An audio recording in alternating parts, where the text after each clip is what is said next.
जय हिंद। नमस्कार किसान साथियों, मैं लक्ष्मण आज आपको अपनी आलू में क्या परिचर्चा करूंगा और कैसे आप कम लागत में आलू की खेती करें या कोई भी खेती करें उसमें लागत कम हो। आप बहुत बड़े किसान हैं या मेरे जैसे छोटे किसान हो, एक एक बात को आज के वीडियो का समझने का प्रयास करिएगा। चाहे आप कोई भी खेती किए हों, बहुत कुछ चीज़ों को मैं इस वीडियो में जोड़ने का प्रयास करूंगा, बहुत कुछ रणनीति आपका बदलने का प्रयास करूंगा। ये देखिए, आलू मेरी इतनी बड़ी बड़ी फसलें हो चुकी है। अब मैं शुरू में कोई बेसल कोई खाद नहीं डाला हूं। क्या परिचर्चाएं मैं इस पर करूंगा ताकि 1 किलो बीज से 20 किलो उत्पादन लिया जा सके, वो भी झारखंड के जैसे पहाड़ी मिट्टी पर, जहाँ पर मिट्टी कम पत्थर ज़्यादा होता है। और ये जो आज का वीडियो का मकसद है किसान साथियों, एकदम लागत को आप जीरो करें। जो मेरा ध्येय है वो मैं नोट करके रखा हूँ कि आज मैं क्या आपको बताने का कोशिश करूँगा कि पहली बात तो उत्पादन अधिक हो, दूसरी बात खर्च को एकदम आलू में हम कम से कम कर सकें। मैंने अगर इंसेक्टिसाइड फंगीसाइड हमें नहीं लगा तो इससे अधिक बात क्या हो सकती है। जहर का प्रयोग हमें कम से कम करना पड़े। अगर आप बायो मन ऑर्गेनिक खेती करना चाहते हैं तब भी अपने लिए चीज़ों को ज़रूर छांट लीजिएगा आज के वीडियो से। हाँ, एक बात मैं यहाँ पर ज़रूर कहूँगा कि इन्हें खाना देना पड़ेगा। आप जदाम सल्फर दीजिए या कोई भी दीजिए, सिर्फ जीवामृत के भरोसे में, मैंने एक मुट्ठी जंगल की मिट्टी के भरोसे में खेती कभी नहीं होगी। भोजन दीजिएगा तभी ये आपको उत्पाद देंगे। तो बेसल डोज मैं नहीं डाला हूँ। आप कोई भी खेती करिएगा, क्या बेसल डोज डालिएगा। और साथ ही आपको बता दूँ, ये जो आलू की फसल है, जो बातें मैं बता रहा हूँ कि मैंने बोले तो एकदम जीरो फंगीसाइड इंसेक्टिसाइड आप कैसे करें। तो किसान साथियों, इसके लिए जो मेरी रणनीति होगी कि मैं जदाम सल्फर से खेती करूंगा। डिस्क्रिप्शन में लिंक वीडियो का डाल दूंगा कैसे जदाम सल्फर बनाइएगा। बेसल डोज कैसे आप दें, हाइब्रिड खाद का प्रयोग कब कब करें, जीवामृत कब दें, स्प्रे क्या लें, कंद के साइज को कैसे बढ़ाएं, अंडा छाछ का प्रयोग को और हम बूस्ट कैसे करें, पत्ते न सिकुड़े। इस वीडियो में मेरा जो मोटो रहेगा, पत्ते न सिकुड़े और ब्लाइट बीमारी न आए, माने झुलसा रोग आलू पर न आए, पाला का असर न पड़े। तो उसमें केमिकल का भी आप प्रयोग कैसे करेंगे। तो किसान साथियों, मैं जो बुआई करता हूँ हमेशा से ही, वो इधर है बेटा, इधर जर्मिनेशन हो रहा है।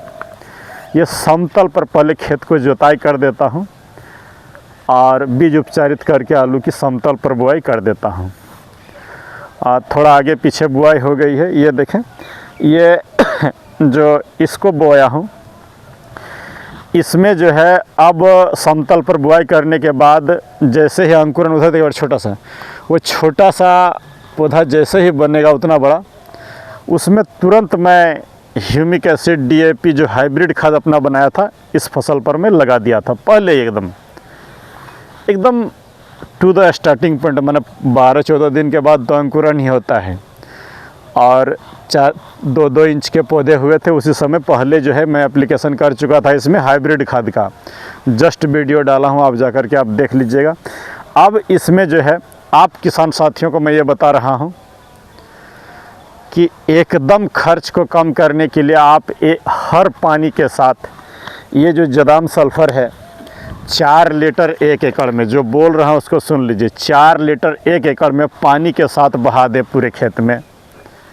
आप 15 दिन में एक बार स्प्रे ले लें, ये जदाम सल्फर 2 ml प्रति लीटर, और उसके साथ आप मिला सकते हैं फिप्रोनिल फंगिस इंसेक्टिसाइड। और अगर इंसेक्टिसाइड नहीं देना चाहते हैं, आप बायो करना चाहते हैं, तो उसके साथ मिला दीजिएगा ये करंज का तेल और नीम का तेल, दोनों मिला करके 3 ml करंज का तेल, 3 ml नीम का तेल।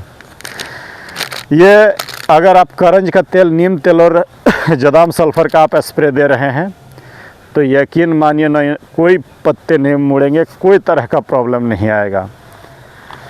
तो अभी जो है मैं पहले एक एक करके मैं डाल के पहले आपको दिखा लेता हूँ, फिर बता रहा हूँ कि मैं जो करूँगा। ये देखें 20 लीटर पानी में ठीक प्याज के ही तरह इस तरह आलू में भी डाल दे रहा हूँ। 10, 20, 30, ये 40। 20 लीटर पानी में 40 ml सल्फ़र को डाल चुका हूँ। और आप सिंचाई के पानी के साथ दे दें। मेरा तो छोटा सा प्लॉट है, तो ये देखें मैं इस तरह से जड़ों में डाल दे रहा हूँ। अब इसमें मेरी कोई पालाकार किसी चीज़ का असर जो है इसमें नहीं होगा। इस तरह से पूरे जगह पर इसको डाल दूंगा। और उसके बाद मैं बेसल नहीं दिया हूँ, क्योंकि उस समय मैं उचित भी नहीं समझता हूँ, लेकिन आप बड़े लेवल पर किए तो बेसल दे दीजिएगा। अब मैं इसमें भट्ठी खाद बना के डालूँगा। इधर वाला तो अभी आपको बना के दिखा दे रहा हूँ, इधर वाला में भट्ठी खाद ही डलाएगी जो मैं कंपोजिशन डाल रहा हूँ 1 एकड़ में। इस चीज़ को आप 10 गुना कर लीजिएगा। रणनीति बस समझ लिए किसान साथियों, एक बार शुरू में आप बेसल डोज दे चुके हैं या भट्ठी खाद दीजिए। मिट्टी चढ़ाते समय मैं भट्टी खाद दूंगा। दूसरी बात, हाइब्रिड खाद एक बार डाल दें, एक बार जीवामृत डाल दें। पूरी फसल की मैं आपको शेड्यूल अब बता दे रहा हूँ। सबसे पहले बीज उपचारित करें। जैसे ही अंकुरण हो जाए, उसमें थोड़ा सा बड़े हो जाए, 10 से 12 दिन आलू की फसल की हो जाए, पानी लगाना हो आपको, हाइब्रिड खाद चला दीजिए। पहली पानी के साथ हाइब्रिड खाद चला दीजिए। और एक बार जब नेक्स्ट पानी आप देंगे तो जदाम सल्फ़र उसके साथ ज़रूर चला दीजिए। माने जदाम सल्फ़र आपको महीने में 2 बार देना है इसको, कोई भी तरीके से। पानी भले ही कम लगाना पड़े, लेकिन महीने में 2 बार आपको देना ही पड़ेगा। माने 3 महीने में 6 पानी आपको देना पड़ेगा। तो महीने में 2 बार जदाम सल्फ़र दे दीजिएगा।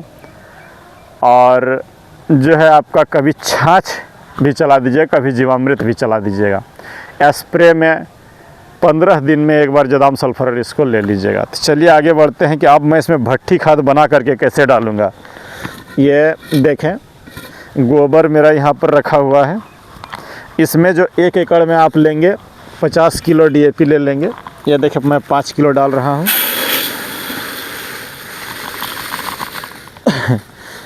5 किलो सिंगल सुपर फास्फेट भी डाल रहा हूँ, ये पाउडर फॉर्म वाला। ये देखें DAP डाल दिया हूँ। 4 किलो म्यूरेट ऑफ पोटास, मैंने आपको 40 किलो म्यूरेट ऑफ पोटास डालना है इसमें। ये देखें डाल दिया हूँ। 1 किलो मैग्नीशियम आप डालेंगे, मैं 100 ग्राम डाल रहा हूँ मैग्नीशियम सल्फेट। ये देखें, ये 1 किलो मैग्नीशियम सल्फेट। आपका इसमें बोरोन जानी चाहिए 11.5% वाली, नहीं मिलती है तो आप 20% वाले ही डाल देंगे 1 किलो। ये देखें 100 ग्राम बोरोन भी इसमें डाल दे रहा हूँ। ये बोरोन डालने के बाद समुद्री शैवाल का दाना बोले तो आपको सागरिका नाम से मिल सकता है, आपका और भी बहुत सारे नामों से मिल सकता है। 10 किलो प्रति एकड़ डालेंगे, मैं 1 किलो डाल रहा हूँ। ये देखिए समुद्री शैवाल का दाना। ये इन सबों को अच्छी तरीके से मिश्रित कर दे रहा हूँ।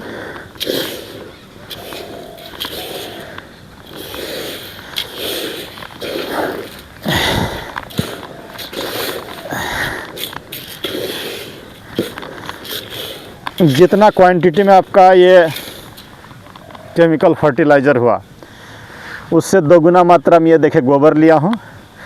और इसमें इसको मिक्स करके इस तरह बोरों में भर करके छांव में 8 दिन रख दीजिएगा। अभी तो मेरे पास समय कम है, मुझे तत्काल डालना है, तो मैं आपको दिखा देता हूँ मैं कैसे डालूँगा। इसको रख देता हूँ, थोड़ा सा पूरे प्लॉट के लिए बना लिया हूँ।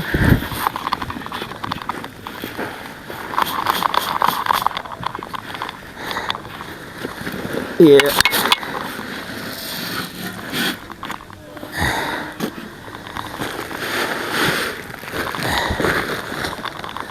थोड़ा सा देखें, इसको मिश्रित वाला मिश्रण को यहाँ पर रख लिया हूँ और इसमें जो है ये देखें गोबर मिक्स कर दे रहा है।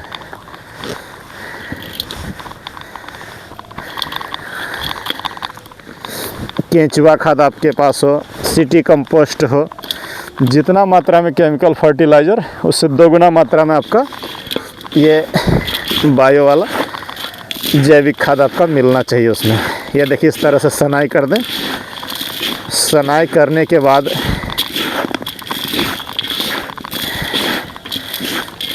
इस तरह से सान दीजिएगा अच्छी तरीके से और इस तरह के कट्टों में भर के मुंह बांध करके सिर्फ पानी नहीं लगना चाहिए। 8 दिन रखने के बाद आप कोई भी फसल में इसको दे के देखेंगे। ये मैं आपको दिखा दे रहा हूँ मैं क्या करूँगा। ये इस तरह जड़ों के सामने थोड़ा थोड़ा बुरक दूंगा और अभी मिट्टी चढ़ाऊंगा। ये देखें इस तरीके से देने के बाद मिट्टी चढ़ा दूंगा। फिर मैं आपको बता रहा हूँ किसान साथियों कैसे करूँगा, क्योंकि बहुत लंबी हो जाएगा अगर मैं मिट्टी चढ़ाते हुए इतना जगह पर दिखाऊँ। आगे मैं आपको बता दे रहा हूँ कि करना क्या है, कैसे हम बेस्ट से बेस्ट उत्पादन आलू में ले सकें। तो ये भट्ठी खाद देने के बाद मिट्टी चढ़ा दूंगा ताकि मेरी लंबाई का असर कम हो। अब आप बोलेंगे कि आपका तो छोटा सा जगह आप मिट्टी चढ़ा दे रहे हैं, जब 5 एकड़ और 10 एकड़ हो तो कैसे करेंगे। जैसे मैं तो मान लेते हैं ये छोटा सा इस हथियार से चढ़ा रहा हूँ मिट्टी, लेकिन जब आपके बड़े लेवल पर हो तो संभव नहीं है। उसके लिए किसान साथियों आपको ये करना है कि जो ब्रश कटर आती है उस ब्रश कटर से आप आराम से, एक अटैचमेंट लगती है, उसके सहारे आराम से 2-3 घंटा में 1 एकड़ की मिट्टी आप गुड़ाई करके चढ़ा सकते हैं। आप इन खरपतवार को हटाने के लिए हर्बिसाइड लगाते हैं, लेकिन बिल्कुल नहीं, मैं जो है इनको अब एक बार गुड़ाई कर दूंगा, आगे खरपतवार होगी भी नहीं और मिट्टी में ऑक्सीजन की पूर्ति हो जाएगी, एरिएशन हो जाएगी, तो नॉट आउट मेरा उत्पादन बढ़ जाएगा। उत्पादन बढ़ाने का बस यही सीक्रेट है कि मैं हर्बिसाइड नहीं, हाथ पर भरोसा करता हूँ। छोटे ही लेवल पर करिए जितना संभव है, लेकिन उत्पादन अधिक लीजिए, अच्छा से करिए, बस मैं यही कहूँगा। 50 एकड़ करने की ज़रूरत नहीं, 2-4 एकड़ ही करिए, 10 एकड़ ही करिए। और बिना हर्बिसाइड लगाए हुए भी आप आराम से अगर समतल में बुआई कर रहे हैं तो उस ब्रश कटर की सहायता से आप मिट्टी चढ़ा सकते हैं। मशीन का प्रयोग करिएगा तभी अच्छा होगा। आगे बढ़ते हैं किसान साथियों। इसमें मेरा इल्ली ना आए, रस चूसक कीड़ा ना आए, तो ऑर्गेनिक वालों के लिए बता दूं कि जदाम सल्फर, नीम तेल और करंज तेल को दीजिए, और नहीं तो ये बायो आर 303 को दीजिए। एकदम सुन लीजिए। आपको झुलसा आने का डर लगता है तो एकदम सामने से बेटा ये IPL कंपनी का मिल्डॉन आप दीजिए, पहले ही प्रिवेंटिव दे के रखिए। बेसिलस सबटिलस है, झुलसा नहीं आएगा। तो ये हो गया ऑर्गेनिक वालों के लिए। पोषण के लिए आप ऑर्गेनिक वाले क्या करेंगे, बायोविटा, ह्यूमिक एसिड और लीजेंड पोटास, इनको घोल करके दीजिए, स्प्रे दीजिए, अच्छा होगा। चलिए अब आते हैं कॉमर्शियल वालों के लिए कि ग्रोथ को आप रोकना चाहेंगे, क्योंकि जैसे भट्ठी खाद मैं दे रहा हूँ, आपका हाइब्रिड खाद दे रहा हूँ, जीवामृत भी चलाऊँगा, छाछ अंडा का भी स्प्रे लूँगा, तो बढ़वार बहुत ज़्यादा होने खोजेगा पौधे का। तो बढ़वार को रोकने के लिए लिहोसिन या कल्टार का इस्तेमाल आप करिएगा। कॉमर्शियल वालों के लिए बता रहा हूँ। और अगर उसमें नहीं जा रहे तो मैं 1 तीर से 2 निशान वाली अगली वीडियो में भी बोला था कि आप जो है उसमें हेक्साकोनाजोल का स्प्रे 5% वाले का 2 ml पर लीटर के हिसाब से मारिएगा, तो झुलसा भी नहीं आएगा और आपका कंद का भी बढ़ावा, ग्रोथ को रोक देता है। और जैसे ही आलू आपका, जब भी आपको मौका मिले, मैं आपको एक बात बता दे रहा हूँ, हूँ, अगर नीचे से अच्छा पोषण दे दिए हैं हर 8-10 दिन में, 05234 का 6 ग्राम प्रति लीटर। सुन लीजिए, इतना अधिक आलू में ही मैं बता रहा हूँ। 6 ग्राम प्रति litre 05234, Biovita seaweed 2 ml, humic acid 1 ग्राम घोल करके आप जो है स्प्रे देंगे बीच बीच में तो अच्छा होगा। और जब कंद बनने की समय हो तो इसाबियोन, एंट्राकोल और बोरोन का स्प्रे लीजिए, आलू धाकड़ रहेंगे। ये पत्तों में आपका केमिकल वालों के लिए बता दे रहा हूँ कि आपका जो है थ्रिप्स को रोकना है तो इमिडाक्लोरोपिड और फिप्रोनिल का ही स्प्रे लीजिएगा। एंड बैंड चीज़ों की ज़रूरत नहीं पड़ेगी, महंगे चीज़ों की ज़रूरत नहीं पड़ेंगे। यदि इसमें झुलसा आ गया है तो आप क्या करें? एक बात इतना जान लीजिए कि आने के बाद आपको केमिकल पर आना ही पड़ेगा। उस समय ऑर्गेनिक चीज़ें संभवतः काम नहीं करेगी। तो आप उसमें से जो है जो अच्छे हैं वो मैं आपको बता दे रहा हूँ। 3 फार्मूला मैं आपको बता दे रहा हूँ कि क्या क्या आप झुलसा के लिए इस्तेमाल करेंगे। ब्लू कॉपर 3 ग्राम प्रति लीटर लेंगे, स्टेप्टोसाइक्लिन 30 लीटर में 1 पुड़िया, और रेडोमिल गोल्ड आपका 3 ग्राम प्रति लीटर। 3 ग्राम ब्लू कॉपर, 3 ग्राम रेडोमिल गोल्ड और स्टेप्टोसाइक्लिन को 30 लीटर पानी में 1 पुड़िया घोल करके स्प्रे दीजिएगा। जड़ों में भी थोड़ा सा चला जाए, ज़्यादा मात्रा में स्प्रे, तो झुलसा से बचा जा सकता है। और अगर आपको ऊपर जाना है जिन्हें हम करें क्या, चूँकि देखिए मनुष्य की जो मानसिकता होती है कि जब तक मैं आपको महंगे खाद, महंगा दवाई, महंगा इंसेक्टिसाइड नहीं बताऊंगा, आप बोलेंगे ये तो अच्छा नहीं बता रहा है, क्योंकि सस्ते पर आपको भरोसा नहीं होता है। और नहीं तो आलू की खेती M45 और स्टेप्टोसाइक्लिन और इमिडाक्लोरोपिड से भी किया जा सकता है, लेकिन समय समय पर स्प्रे उसमें देना पड़ेगा। तो ऊंचा की ओर जाते हैं तो करजेट 3 ग्राम और फ्लिक्स सुपर 3 ग्राम देके मार दीजिए। आपका कोई तरह का टेंशन नहीं, झुलसा तंग नहीं कर सकता है।